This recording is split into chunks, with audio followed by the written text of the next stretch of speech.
औज़ु बिल्लाहि मिनश शैतानिर रजीम बिस्मिल्लाहिर रहमानिर रहीम। कैसे हैं आप लोग? सब खैरियत से हैं?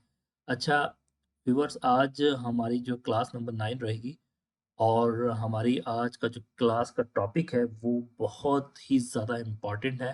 अब तक जितनी भी हमने टेक्निकल चीज़ें सीखी हैं वो उन सारी चीज़ों का इम्प्लीमेंट किस चीज़ के ऊपर होता है, ये हमारी टेक्निकल एनालाइज की जो है लास्ट क्लास है। ठीक है, इसके बाद हम अपनी फंडामेंटल की तरफ जाएंगे और इसमें मैं आपको बता दूं ये जो टॉपिक है ये है सप्लाई और डिमांड पर। ठीक है, सप्लाई और डिमांड किस तरह काम करती है और किस तरीके से जो है मार्केट में एग्जीक्यूट होती है और उसको किस तरह मेजर किया जाता है किसी भी एरिया की सप्लाई को निकालने के लिए और किसी भी डिमांड एरिया को निकालने के लिए। ठीक है, हमने आपको काफ़ी सारे ऑलरेडी मेथड बताए हुए हैं सपोर्ट एंड रेजिस्टेंस के, और जो है ब्रेकआउट के ऊपर कोई क्लास हुई नहीं है लेकिन ट्रेंड लाइन के ऊपर मैंने एक बताई थी। लेकिन ब्रेकआउट और जो है ब्रेकडाउन जो है इस पे भी मैं आपको सप्लाई एंड डिमांड के ऊपर ओवरव्यू दूंगा, और वॉल्यूम के थ्रू हम कैसे कंसीडर कर सकते हैं इसको, इस पे भी हम डिस्कशन करेंगे। और साइकोलॉजिकल लेवल्स जो है वो क्या होते हैं, इस वीडियो में हम जो है सारी चीज़ें डिस्कस करेंगे और समझेंगे सप्लाई और डिमांड को हम किस तरह मेजर कर सकते हैं इन सारे हेल्पिंग टूल्स की मदद के तहत। ठीक है, पहले तो हम इसकी कुछ इम्पोर्टेंस कुछ फंड जो है हम डॉक्यूमेंटेड चीज़ें पढ़ लेते हैं ताकि हमें इसको समझने में आसानी हो आप लोगों को भी। The price level is a financial market are reflect of the consist interplay between supply and demand. The basic principle is the price rise when demand exceeds supply and fall when supply exceeds demand. This relationship is a fundamental to understanding how market function and मजीद जो detail है how price level are influenced by the demand and supply. किन किन चीज़ों की मदद से आप किसी भी बेसिक प्रिंसिपल के ऊपर किसी भी डिमांड, मतलब जहां पर लोग ज़्यादा खरीदार बैठे होंगे वो किस जगह पर ज़्यादा लोग खरीदार हैं और किस जगह पर बेचने वाले हैं। ठीक है, इसको किस तरह मेजर किया जाएगा, इसके जो टूल्स हैं हम जो इन्फ्लुएंस करते हैं इन चीज़ों के टूल्स के ऊपर के थ्रू हम उस पर भी डिस्कशन करेंगे। ठीक है, जैसे हमने पहले आपको पढ़ा था सपोर्ट लेवल और resistance level. The price level when which is secure and market trend to stop falling and many even bounce back. Support level are indicative of a strong demand for a asset is a particular price point. Buyer are willingly to purchase this asset, are preventing into a deselling further.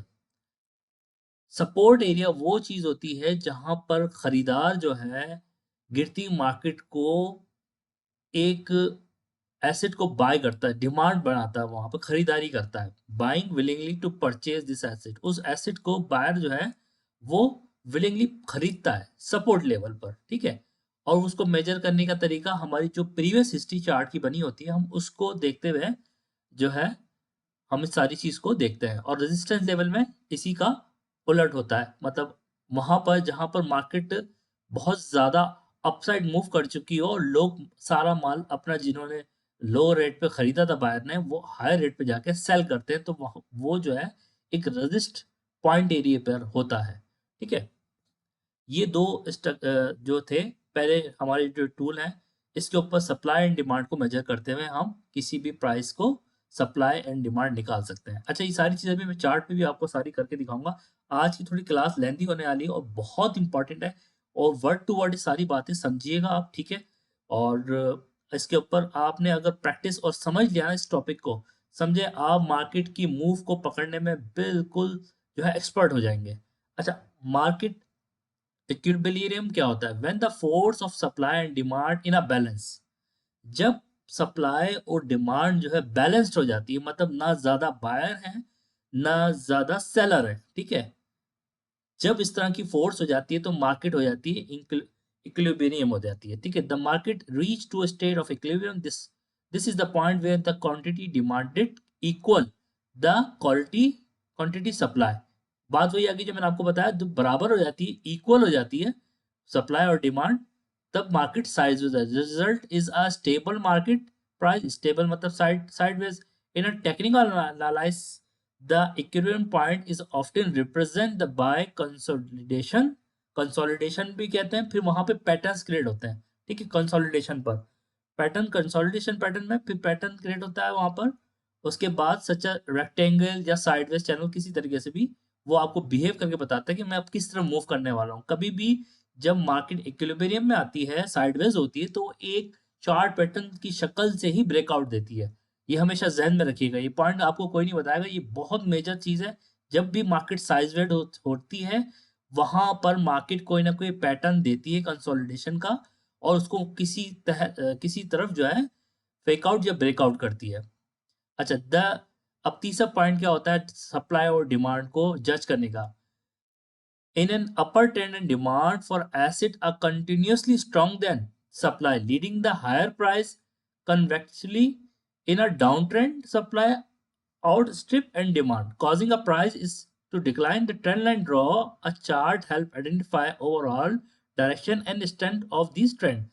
अच्छा, trend line को जैसे मैंने बताया था आपको point two point आपको draw करनी होती है, और उसका नेक्स्ट पॉइंट क्या हो सकता है, 2 पॉइंट के बाद हम उसको जज कर सकते हैं। यहाँ पर आकर मार्केट ने रेजिस्ट करना है, या अपसाइड की है तो वहाँ सपोर्ट सपोर्ट लेनी है, अगर अपसाइड है तो रेजिस्ट करना है, डाउन साइड है तो उसने सपोर्ट लेना है।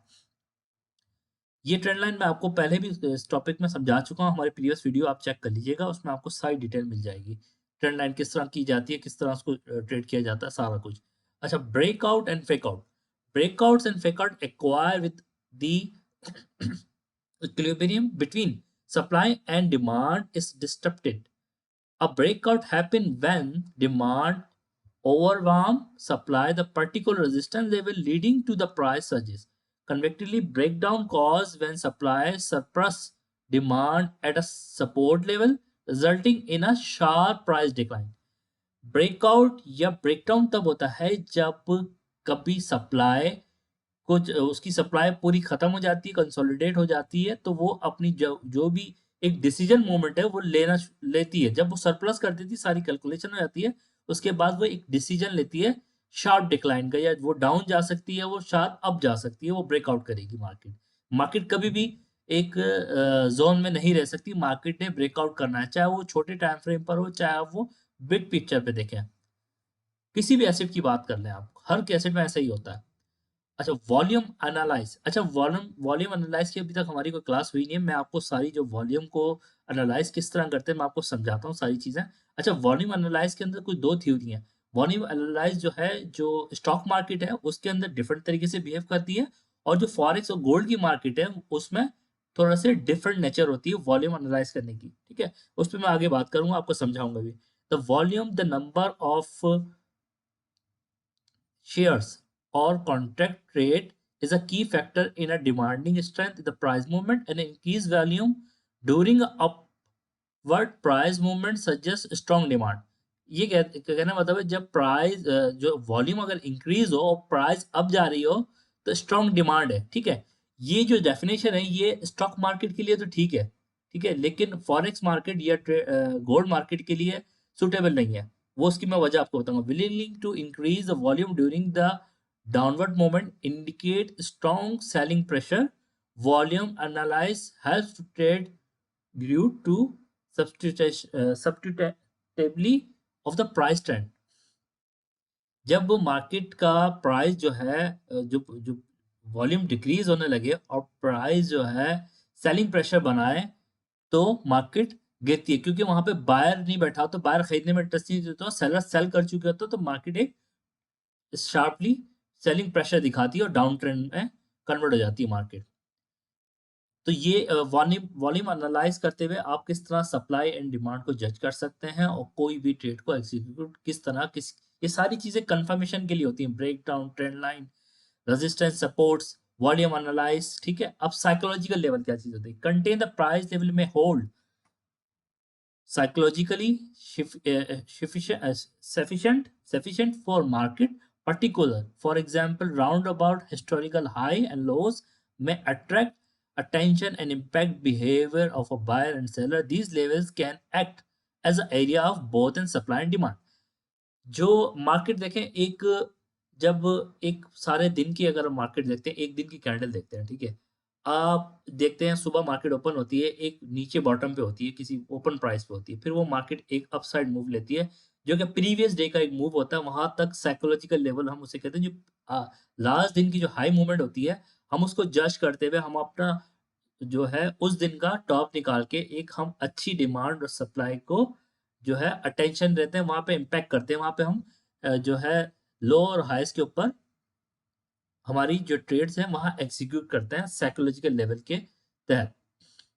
अच्छा, ये थी सारी चीज़ें जितनी भी relation between the understanding relation between the price level, demand, supply, crucial for the traders and investor. Technical analysis tools such as support and resistance, trend line, volume analysis, जितनी मैंने आपको बात बताई है, going to dynamic of a supply and demand in the market by interpreting these four factors, market participate make can make informed decision by buying, selling, holding the asset.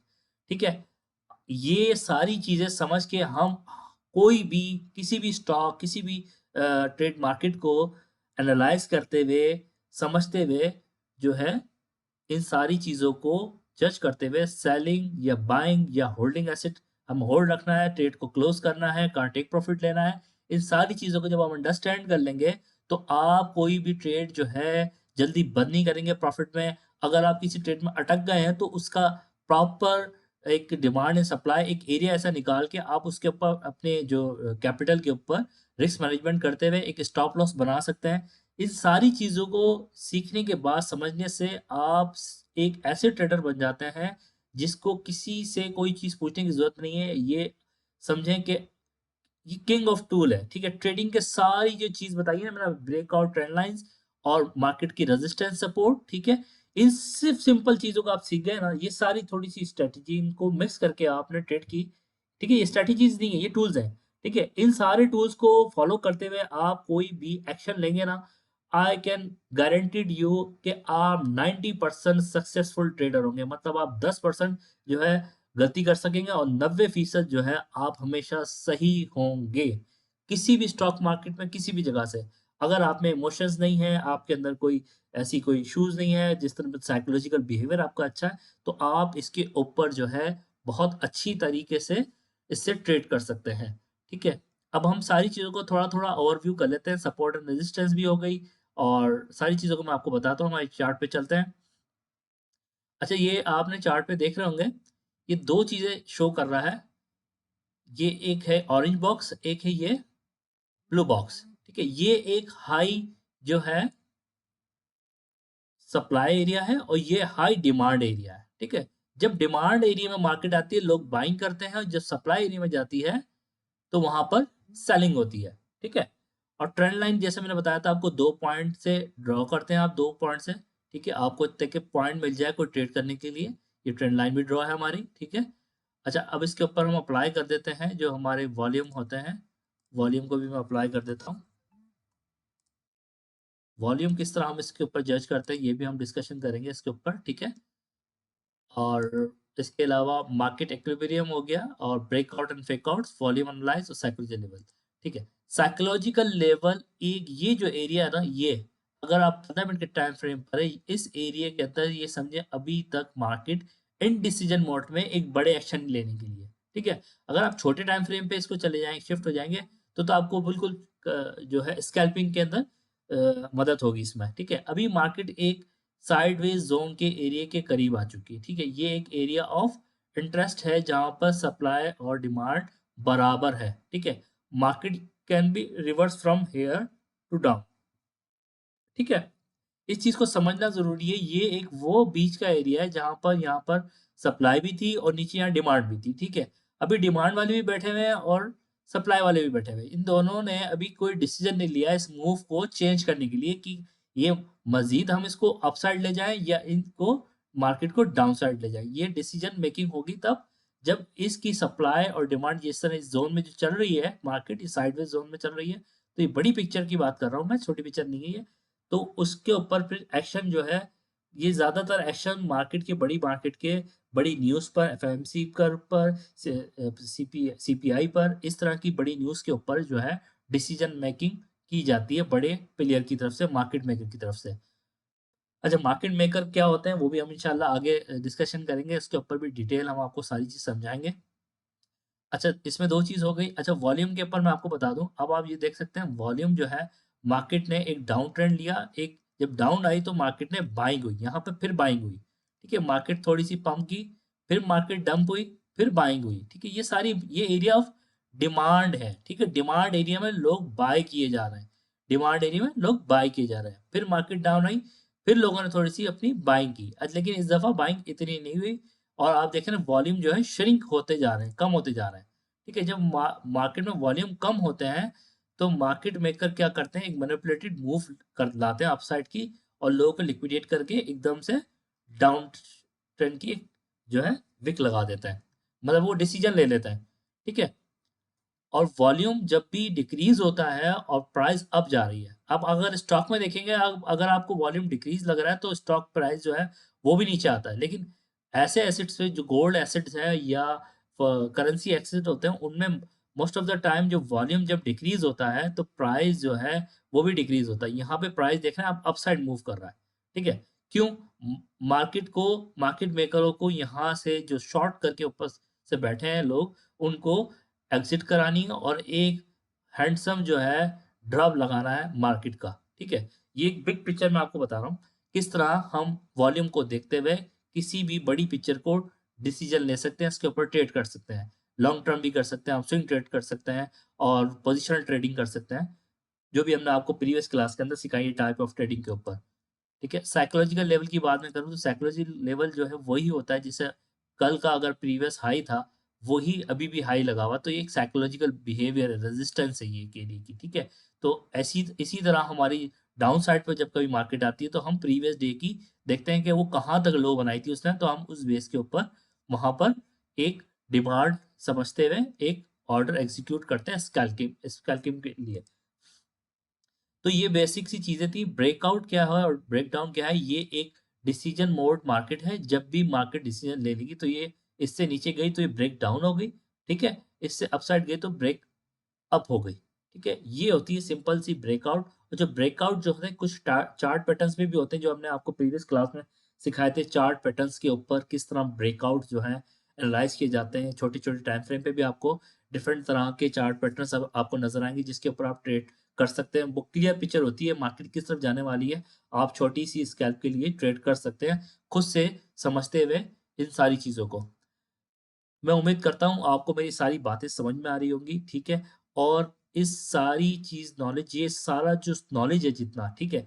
ये knowledge आप अगर इन चीज़ों के ऊपर ग्रिप और practice कर लेंगे ना, आपको एक टॉप ट्रेडर बनाने के लिए कोई नहीं रोक सकता। अगर आप जो है बिल्कुल इमोशनलेस ट्रेडिंग करते हैं आप, ठीक है? आप टेक्निकल सीख के लर्निंग करके जो करता है ना, उसके लिए कभी भी इन चीज़ों को फॉलो करते हुए ट्रेड करने के लिए हेजिटेशन होगी नहीं, वो आराम से ट्रेड करेगा और एक डिसीजन प्रॉपर लेगा और उस डिसीजन के ऊपर उस अपने एनालाइज के ऊपर उसको कॉन्फिडेंट होगा कि आई हैव कॉन्फिडेंट टू इस वजह से जो है मैं ये ट्रेड कर रहा हूँ, उसको कॉन्फिडेंट होगा, वो कॉन्फिडेंटली वो ट्रेड करेगा, ठीक है? और वो एक अच्छी हैंडसम प्रॉफिट भी निकालेगा मार्केट से और एक अच्छे एरिया में अच्छे सप्लाई या डिमांड के एरिया में आने का वेट करेगा, ठीक है? अच्छे ट्रेडर की निशानी ये है वो एक बड़ी अगर पोजीशन ले रहा है तो वो एक अच्छे टाइम फ्रेम के ऊपर एक वेट करता है अच्छी पोजीशन करने की जिसे हम पोजिशनल ट्रेडिंग कहते हैं। अच्छा, स्विंग ट्रेडर क्या करता है, वो छोटे टाइम फ्रेम पे होता है, वो बहुत ज़्यादा जो है बाइंग सेलिंग करता है based on psychological level, based on trend line, based on breakouts. ये सारी चीज़ें अगर आप मर्ज कर लेंगे तो मैं कहता हूँ आप जो है किसी से आपको सिग्नल लेने की ज़रूरत नहीं है। आप खुद अपनी ट्रेड करेंगे, आपको समझ में आएगी। लेकिन आपको इसके ऊपर कम से कम 100 ट्रेड्स इनके ऊपर प्रैक्टिस करनी है पहले डेमो के ऊपर। जब आप प्रैक्टिस कर लेंगे 100 ट्रेड्स आपके अंदर कॉन्फिडेंट हो जाएगा। आप 100 ट्रेड्स को जब चेक करेंगे आपने कहाँ का कौन-सी ट्रेड जब जर्नल करेंगे आप ट्रेड्स को, आपको अंदाज़ा होगा आपने करना क्या है फ्यूचर में, ठीक है? चलें, आज की जो है क्लास काफ़ी लंबी हो गई है, लेकिन मेरी कोशिश ये है कि आपको ये सारी चीज़ें क्योंकि हमारे टेक्निकल एनालाइज़ का जो आखिरी सेशन था, मैंने आपको सारी चीज़ें ओवरव्यू भी करानी थी और सारी चीज़ को मर्ज करके समझाना भी था और ये बहुत इम्पोर्टेंट क्लास है और आप इसको अगर कोई बात आपको इसमें समझ नहीं आती है कमेंट बॉक्स में आप मैसेज करें, ठीक है? इंशाल्लाह मैं आपको रिप्लाई करूँगा जैसे मुझे वक़्त मिलेगा और जो है मज़ीद आपको अगर कोई क्वेश्चन्स हैं, तो आप जो है मुझसे डायरेक्टली भी राब्ता कर सकते हैं। उम्मीद करता हूँ। अल्लाह हाफ़िज़।